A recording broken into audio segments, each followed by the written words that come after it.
For this week's project, we're working on Cleetus, the 82 F100.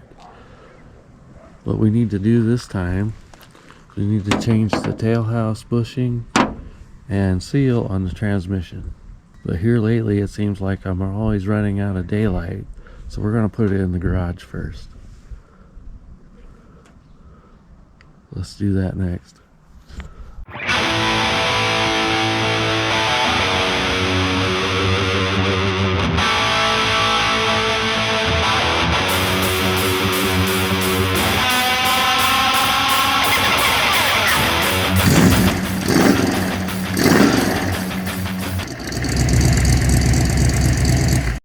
It's been a couple weeks since it's been started, so we'll see if it wants to fire up.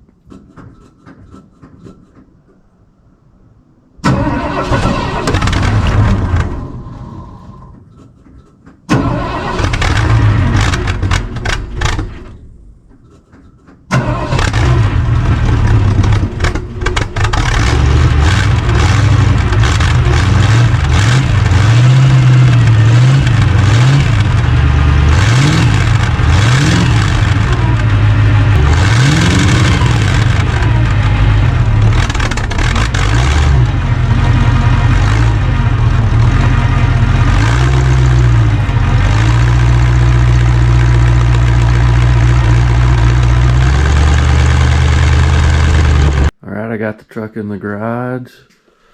I think I'm gonna kick the heater on for a while and crank up the radio. Get it warmed up in here, and then we'll go over what I gotta do. I got the garage all kind of warmed up now. This is the tail shaft housing bushing, or output shaft housing bushing for a C6. This is the seal. Here's your part number, 5203. This is the booted seal. Okay, with that out of the way, let's go underneath and I'll show you what I need to do.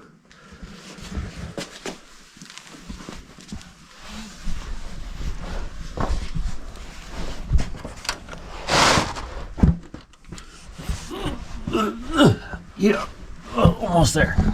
All right. Okay, here's the tail shaft housing, or what, output shaft, whatever you want to call it. First thing I needed to do is remove the drive shaft. And here's the reason why I need to do this, is because this bushing's wore out and the drive shaft kind of slops around in there. So that'll take care of that problem. Get rid of some vibration. So after I take out the drive shaft, then I need to take out the transmission mount, which I'll have to jack the transmission up a little bit to do that. Then I got to take out the speedometer cable and 6 9/16 bolts, and then the whole housing back here will come off. Once I get that off, then we can knock out the bushing and the seal. So I guess I'll set the camera up and we'll just see what happens.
bolts out of it. It should just come right off of there. See what kind of mess it makes. There it comes. Oop, don't rip the gasket.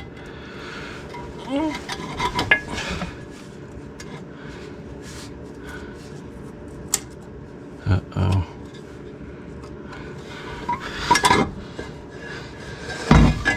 Too late now. Undid it. Looks like I need to get a gasket.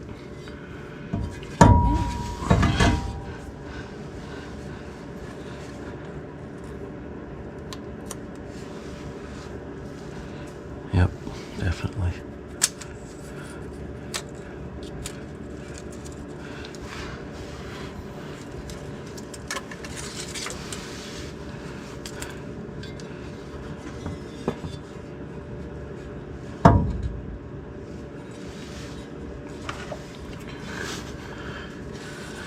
You look down in there, you can see that bushing. That's what we're going to change. Let this thing drip out a little bit. Okay, I've been trying to get the seal out with the seal puller. That's not working very good. Just tearing it up. So the next thing I'm going to do is take this little chisel, go on this little edge here, work it out. Use a screwdriver, whatever, make it happen.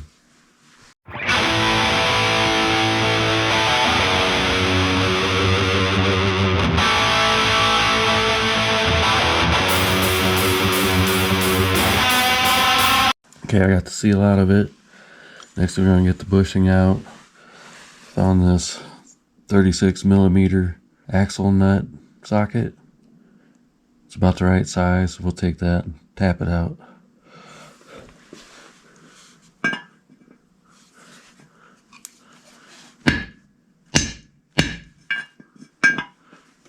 Bigger hammer.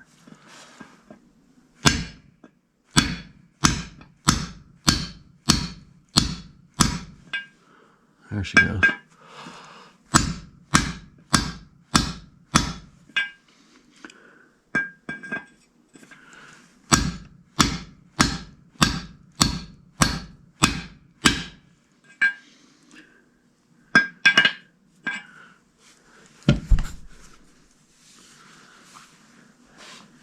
Gonna have to find something else to get it the rest of the way. See how much farther we gotta go. Ooh, about an inch looks like.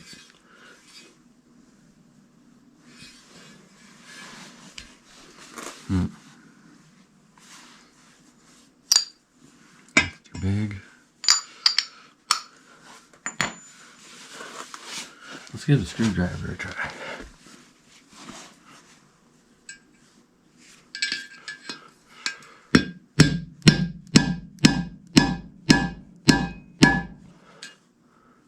I don't seem to be doing much.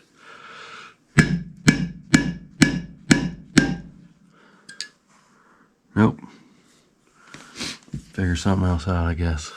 Well, I'm not having much luck finding anything the right size. Let's try a punch.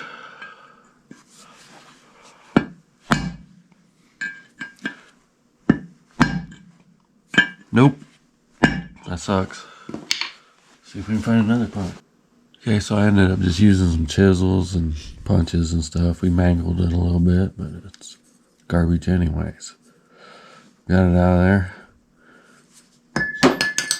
We'll hit that with a little bit of brake clean.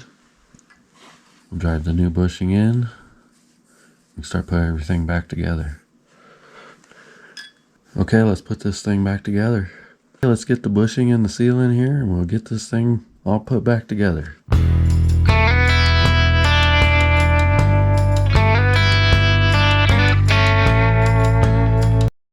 Got the bushing and seal in there.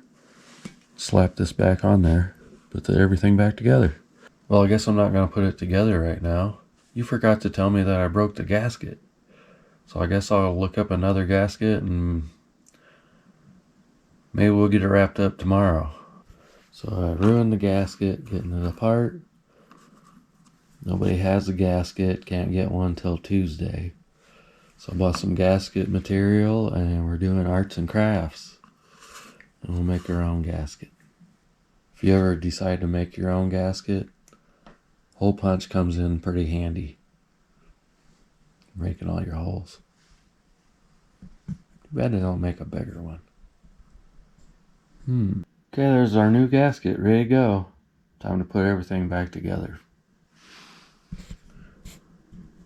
Got the gasket on the extension housing. One thing that's nice about using the hole punch to make the holes, if you can see that, makes it kind of jagged. So then it holds the bolts in, and that holds the gasket on. It's kind of handy. Giving it a thumbs up. So now I'll put this back on. I'm not going to record it because it's just the opposite of the earlier part of the video where I took it all apart. Bring it back in once I get it all back together. Just thought I'd mention that the 6 bolts on the extension housing have a torque spec. It's 25 to 35 foot-pounds. If you don't have a torque wrench, that's kind of like extra snug, but not extra tight. But I do have a torque wrench, so I'm going to go ahead and torque these down real quick. Well, there you have it. It's all back together. It's a lot tighter now. Well, it's nice to finally have that bushing and seal done. Since I went through the trouble of putting the truck in the garage, I figured I might as well do a couple more things while it's in here. Picked up a couple of things from the junkyard. The speedometer in the truck has never worked since I got it, so hopefully this one works. It has a trip odometer, so mine doesn't have that. That's an upgrade. It'd be nice if that tack would work too. Also, since I got the truck, the heater controls have never worked. You'd have your fan speed, but this down here, you can move it all over. Nothing changed. This one's out of a Bronco, so it's got the switch for the back glass. So I'm just going to end up taking this apart, using the parts that I need. And this is probably the same with the gauge cluster. Just take it apart, clean it up, put the two together, or whatever works. I would like to try to get the tack working. Be nice to have a factory tack. So that will probably be a upcoming video. If that's something you're interested in, maybe leave a comment or subscribe, and we'll take that stuff apart, make it work, hopefully. Maybe subscribe so you don't miss that video. You could even hit notifications. Thanks for watching. Hope this helps somebody. Have a good day.